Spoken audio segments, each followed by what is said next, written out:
మాట వాస్తవం. ప్రభుత్వం తరఫున నేను క్షమాపణ కూడా చెప్తున్నాను. ఎందుకంటే మనం అనుకున్న దానికంటే డబల్ 3 రెట్లు ఎక్కువ వచ్చింది. రైతులకు ఇబ్బంది అయింది. కళ్ళాలల్లా 15 రోజుల నుంచి రైతులు ఇబ్బంది పడుతున్నారు. ఆ మాట వాస్తవం. అందుకని మేము కూడా చింతిస్తున్నాం అందరం.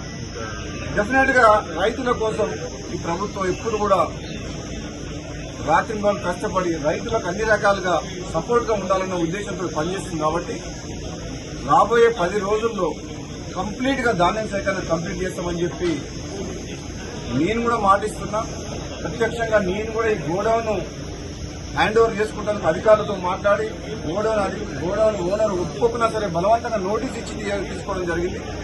ఇంకొక 1,00,000 టన్నులకు తిరుమలగిరి సూర్యాపేట మండలం అక్కడ ఒకటి ఉన్నది, అది కూడా తీసుకోమని చెప్పిన ఇప్పుడు అడిషనల్ కలెక్టర్ గారితో మాట్లాడినా. వచ్చే 10 రోజుల్లో ఈ ధాన్యం సేకరణ ఎప్పుడు ఇంత ప్రాబ్లం రాలే. ఈసారి వచ్చింది ప్రాబ్లం. ఈసారి దిగుబడి ఎక్కువ రావడం వల్ల, కాబట్టి వివిధ కారణాల వల్ల ఆలస్యం అయింది. మా రైతు సోదరులందరూ కూడా దీన్ని పరిస్థితిని అర్థం చేసుకుని సహకరించాలని చెప్పేసి ప్రతిపక్ష పార్టీల అందరికీ కూడా నా విన్నపం ఏంటంటే ఆలస్యమైన వాస్తవం.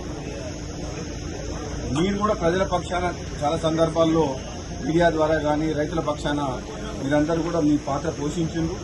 ప్రభుత్వం కూడా అన్ని రకాలుగా మీరు చేసిన పోరాటాన్ని కావచ్చు, మీ ప్రజల పక్షాన మాట్లాడడం కానీ రైతుల పక్షాన దాన్ని పాజిటివ్గానే తీసుకుంటే నెగిటివ్ యాంగిల్లో రాజకీయ కోణంలో రాజకీయం చేయదలుచుకోలేదు. ఎందుకంటే ఇది రైతుల సమస్య.